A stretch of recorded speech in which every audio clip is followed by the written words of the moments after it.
Suzy and Friends. With Suzy Cato. Kia ora e hoa. Hello, my friend. Kei te pihi a koe. How are you? I'm Suzy Cato. And kia ora, I'm Trevor. And together we are Suzy and Friends. It's the Kiwi Kids podcast made with the help of loads of Kiwi kids just like you. And one of my favourite things about this podcast is knowing that you enjoy listening to it and that you join in with the games and the jokes and the brain teasers. Yes, we've received so many messages from kids just like you, kids and their families. Maybe you and your family has emailed us. Well, what we'll do is some shout-outs a little later with some of the people's names that I've collected from the emails. Great!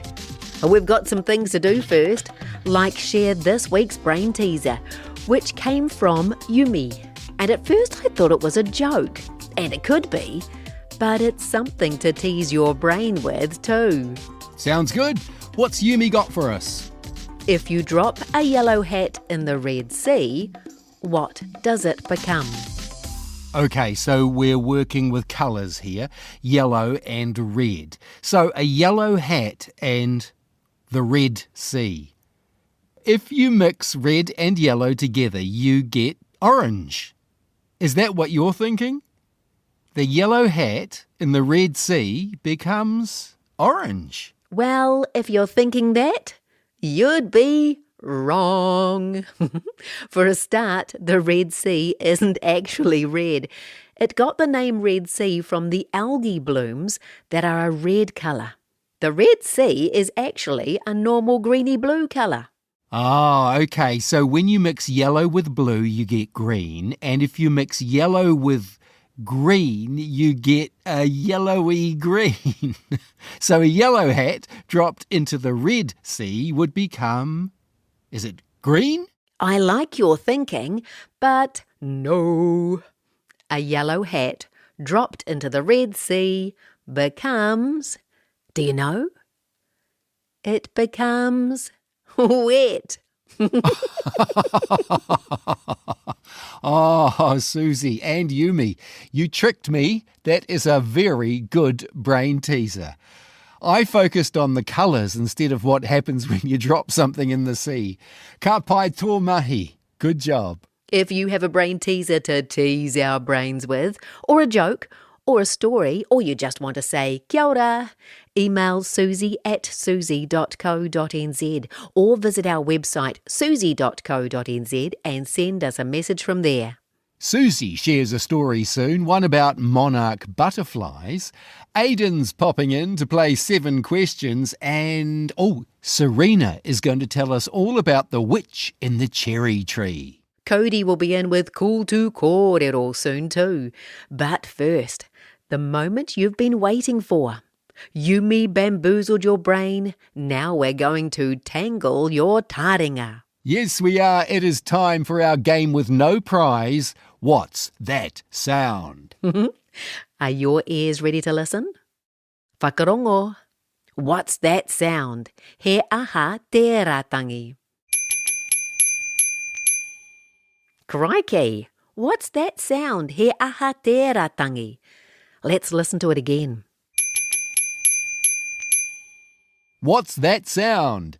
Don't worry if you can't guess it straight away. We will play it again later in the podcast. We'll give you a clue as well because we're so generous, and then because we are even more generous and love giving things away, we will give you the answer. No prize, just the answer. Pedro, Emma and Megan love giving something away too. Smiles and giggles and laughter. And here they are with the jokes of the week.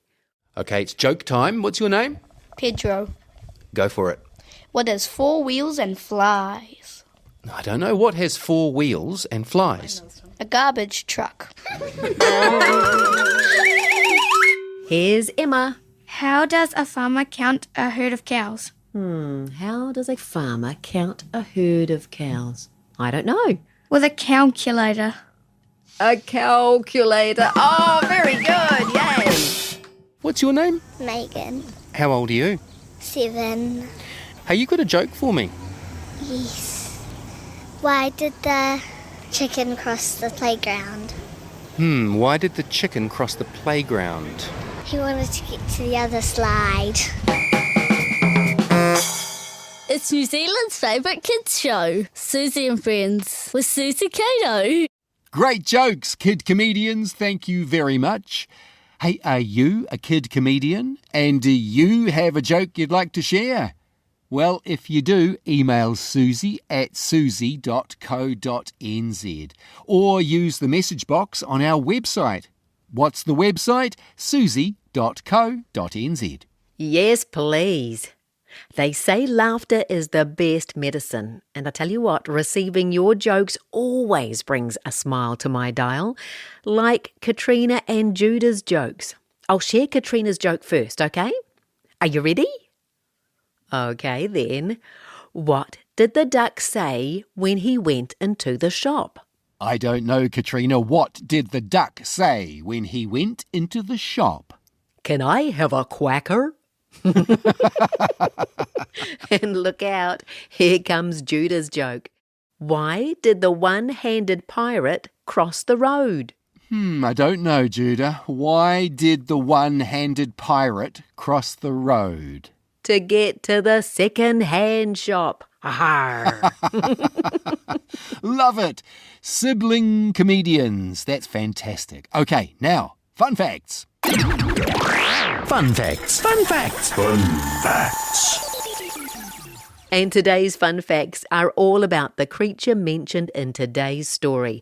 That's coming up shortly. It's called monarch butterflies. Oh, monarch butterflies of New Zealand, to be precise. Fun fact 1. Here in New Zealand, monarch butterflies are considered natives even though they originated in North America. They introduced themselves in the early 1800s, possibly earlier, and they flew or blew here all the way from North America. Fun fact 2.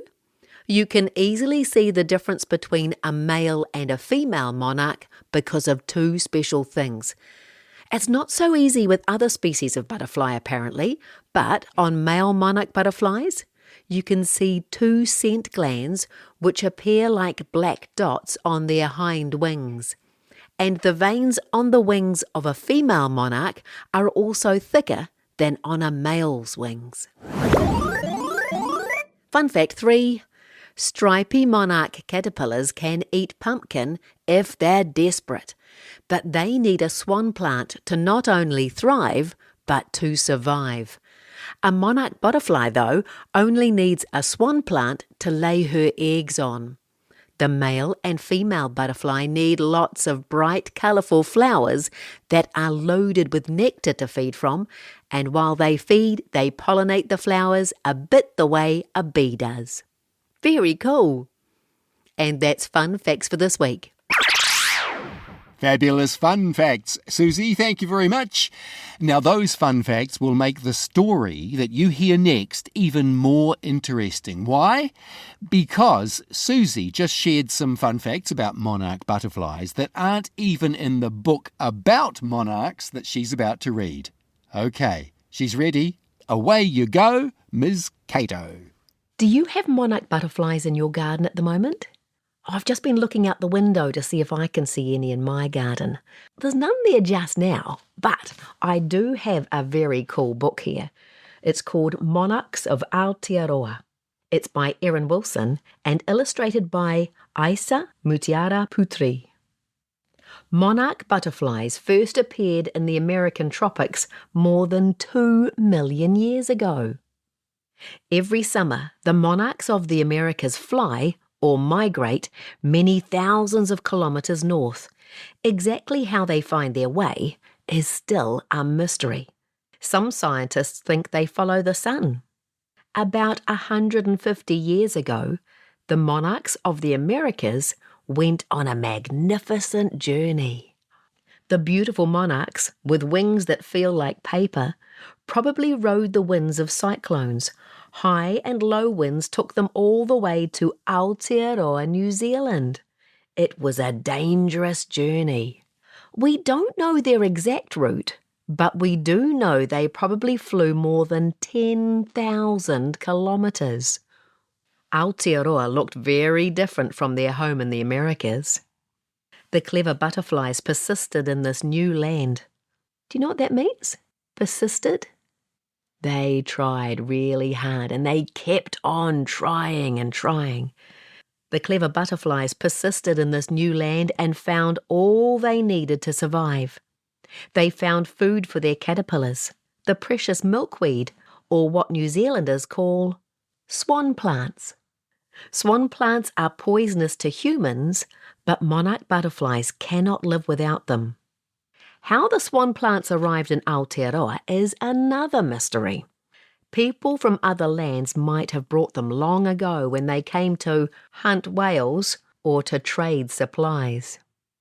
The monarchs of Aotearoa thrived in the new land they now called home. Each year, when winter comes, the monarchs of the Americas migrate south again.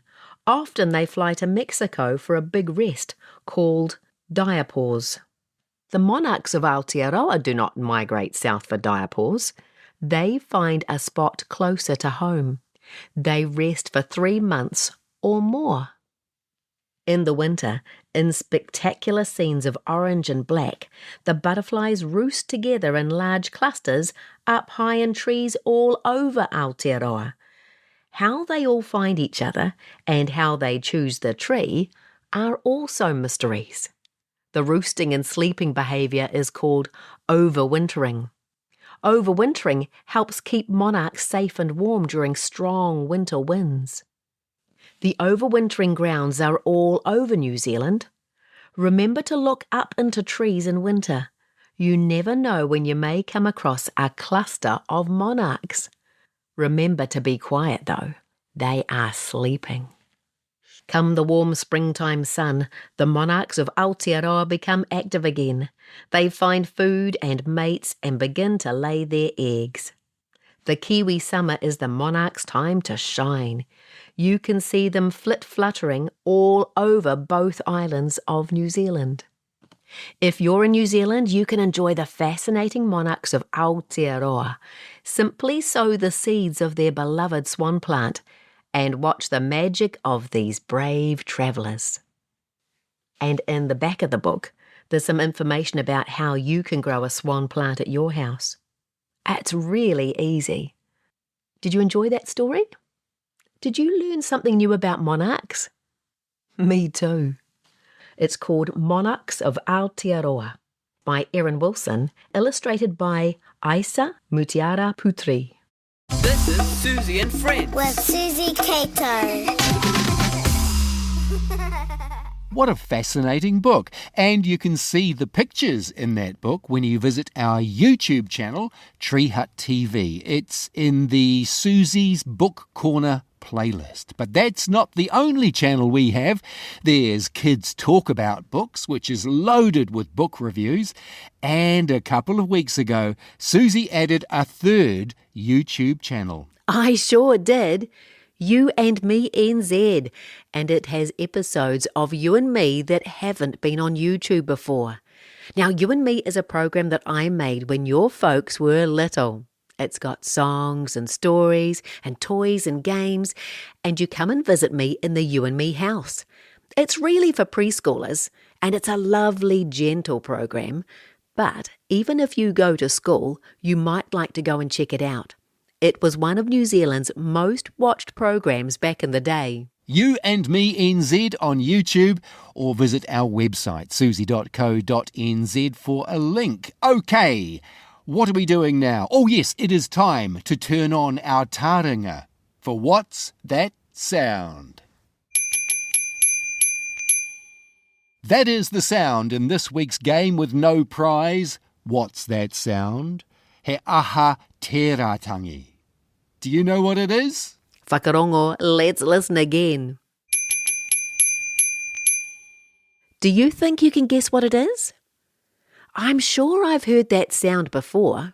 It sounds like it's saying, step aside, get out of the way, doesn't it? Oh, I think I know what it is. How about you? Ding, ding, ding. Step aside. Make way. We'll listen to it one more time at the end of the show and we'll tell you what it is so you can see if you've guessed correctly. Ryan sent us an email recently with a very cool joke in it, and it goes like this. What does a flower say to a bee in a sushi restaurant? I don't know, Ryan. What does a flower say to a bee in a sushi restaurant? What's up, bee? What's up, bee? Ka pai tō mahi, Ryan. That's very funny. Hey, remember our email address is suzy@suzy.co.nz if you have a joke you want to share. Yes, sharing is caring, and Cody's here to share a new phrase in Te Reo Māori very shortly. But first up, it is Serena with a book she's read recently, a book she wants to tell us all about. Today I will be reviewing the book The Witch and the Cherry Tree by Margaret Mahy and illustrated by Jessica Toohill. This book is about a boy, David, and his mum. They are baking cupcakes, but then a witch comes along and tries to steal the cupcakes. I think it's a funny book because the witch thinks up ways to try to steal the cupcakes. Like, she tries to get them to enter a cupcake tasting contest where she tries the cupcakes. And when she gets to a point where she's trying to steal the cupcakes. My favourite part of this book is when the witch sets up a decoy of her, and then she's hiding on the tree, then she jumps down and tries to get the cupcakes off David, but he runs back into the house. I really like the illustrations because they're very colourful. I really like how the tent looks like a cupcake swirl that David and his mother are baking, and she really wants a cupcake. My favourite character is the witch because she's really funny. I think that the message in the story is sharing is caring because David and his mother are baking cakes and the witch wants one. But instead she can just ask politely instead of trying to steal them. And also I think David could have given her the witch a cupcake. And he could share, so sharing is caring. I think kids would like this book because it's very well illustrated and it's easy words, like not too high level words and easy to understand. Something about this book is that it's been published a long time ago, but it's been republished with a new illustrator. My name is Serena, and that was my review of The Witch and the Cherry Tree by Margaret Mahy and illustrated by Jessica Toohill. Oh, such a wonderful book and such a great review. Thank you so much to Serena. The version that Serena read is actually a reprint of the original book with brand new illustrations, and they are done by Jessica Toohill. You can find the video of Serena reviewing the book on our Kids Talk About Books YouTube channel. I wonder if you have a favourite Margaret Mahy book yourself. She wrote over 100 picture books, 40 novels and 20 short story collections, so there are plenty to choose from. Have a look at all the titles available at your local library.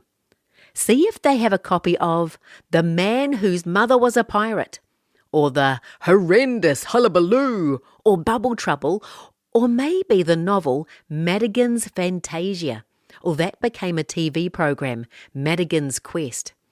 Margaret was one of New Zealand's best children's writers for so many years. And I think my family and I have read nearly every single one of her books. Okay, let's say kia ora to Cody. Are you ready? Toru, wha? Kia ora, Cody. Kia ora, ko Cody tōku ingoa. Today we're learning wash your hands in Te Reo Māori. Here's how to say it. Horoia or ringa ringa.